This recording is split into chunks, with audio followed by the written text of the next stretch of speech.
Hi, this is Ron with Art Gallery Showcase, and we have the extreme privilege of having Tony Meehleis in with us today. And his art ain't like any I've seen. So, Tony, I'm going to let you explain this right away. How does this art work? Okay. First, my canvas is basically holographic film.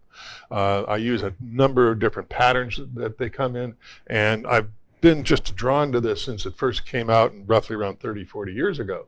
And I tried to do art with it back then, and had some difficulties getting it going, but over the last 5 years I've just totally immersed myself in holographic film and the type of art that I'm doing. And let me tell you, this is your canvas. Yes. So this is like everybody else starts out with a piece of special paper or something. This is what you start out with. And, right. And you have different textures and different patterns and everything else. Right. We're going to see a lot of that today, but yeah. I would have never thought about it. Yeah. So where did you get the idea? It just came to me. It's basically I've been drawn to this material for over 30 years. You an engineer? No. I used to be a manufacturer's rep for architectural specialty items, and I really wanted to figure out how to put this into architectural products. And so I started looking into it, and I started doing art with it 30 years ago. So there's a lot of art out there you've made then over the last 30 years. Yeah. This is awesome. Let's look at this first piece. And of course it's orange, which is my favorite color. Mm-hmm. So what is this? How did we create this piece? Well, basically I use either acrylic, and I use the technique acrylic pour sometimes, or ink. And the ink is transparent. So, you not only have color, but it's transparent so that when you look at it, it will change as you move your angle. So, I call it like you have to basically go side to side to look at my art. So that's what I was going to say is your art is motion. Yes. And motion makes your art different every time you look at it. Right, and degree of light. So if it's a brighter day, it gets more, and if it's right. It changes moods with the day. It changes moods with the day. If you look at my art in the morning with the morning sun, depending on the room and the light, and then it will change over the day in the hues of the holographic film, which changes the colors over it. Okay, now you really got me going. Let's look at this next piece. Okay, that is an unusual piece, and the reason why is that it's a layered piece. Basically, I colored a Yupo paper as my first layer, and then I have transparent holographic film material that I paint on, and then layered it over it so that it looks 3D. So you're just doing this every different way there is possible. I'm an experimenter. I love to experiment. Isn't it great? Because some of the experiments we think are like going to go boom, boom, bad, actually turn out to be some of the greatest pieces there is. Yeah. One of the things that I do is I never throw out a piece. I just put it off to the side, and sometimes I'm looking for an idea, and I'll go to that pile and pull something else out and put something over it, and it's completely different, and it just works really well. That's very, very smart. This next piece is really different. Yes.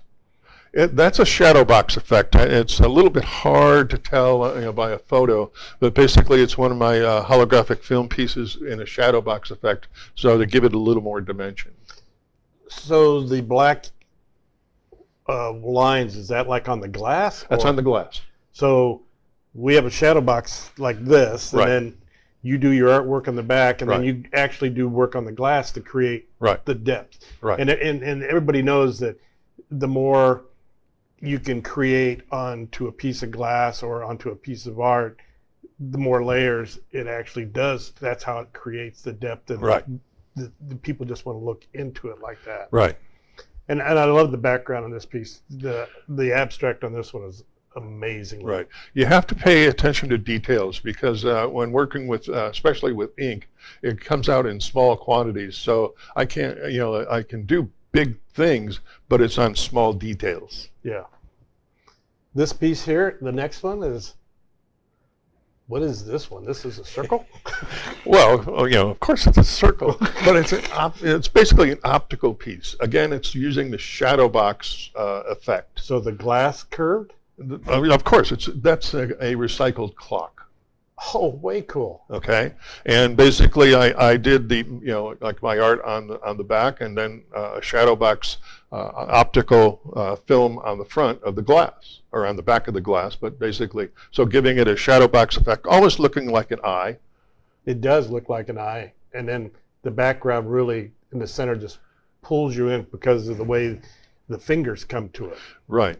And again, some of the materials are the holographic film. So there's, again, if you look from side to side, it will change as you go along.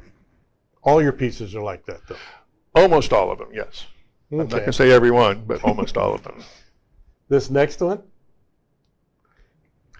That is it's a new technique that I'm trying right now. I used to paint sunsets and waves and things like that 20, 30 years ago. And I kind of got the feeling of, a lot of times people can't really appreciate my art unless they look close up. So I kind of wanted to get it more of a picturesque thing of somebody. Number one is everybody can relate to waves and sunsets and things like that. So I said, well, why not try this like that? So again, this is a piece that if you move back and forth and over the the period of a day of the light doing it, it will change dramatically from morning to evening. And this is a skim board. That's a skim board. And nobody would have thought. I'm like thinking, man, he carved this piece of opal-looking artwork, Yeah. and skim board is perfect in the wave. I love the way it looks like the sunset's coming over the top of the wave on Right. that piece. Is that done with ink on that one? No, a lot of that is the holographic film. Really? Yeah, the And whole then- base of that's holographic Then do you film. encapsulate this with something afterwards, or do you clear coat, or I use epoxy over a lot of my art. Not necessarily all of it, but a lot of it. these people aren't going to take this out and use this, are they? No, it's for wall only. But it's a beautiful piece. I could see where some kid sees this and goes, "This is the piece I want to use for." Yes, it's a very attractive So in piece. other words, if you sell this piece, you better tell the parents to lock it to the wall, probably. Yeah. This is a gorgeous piece. I love the waves on this, and I love the break on it. Yeah. And the clouds. This And, is and I haven't done like waves and sunsets in a long time, and so this was my first attempt at it. Pretty good. no lie. And I I think haven't we're a little done a few- beyond the pretty good part here. Yeah, and I've done a few more since. Yeah, this skimboard is awesome. And you're going to try a surfboard, you were telling me? Surfboard's next. I'm trying to get my feel for it on the skim boards, and I will grow a little bit bigger. Well, it's been a pleasure having you here. Do you have a website so everybody can? Yes, What's the website? it's holographicspirit.com, and I'm also on Instagram, where I'm doing videos of my artwork. Of the process? Not necessarily of the process. Oh, of the pieces? One of my things that I love doing is that I do kaleidoscope photography. So I will take a picture, or I will finish a piece of artwork and then take a kaleidoscope with a camera and then do kaleidoscope photos of the painting, Oh, that's really, really wild. and photos too. Well, it's been a pleasure having you here. I've never ever thought going this direction. It's amazing, and then I can see why everybody wants one of these things. So have a great day. Thank and you. Thank you for coming in. Thank you.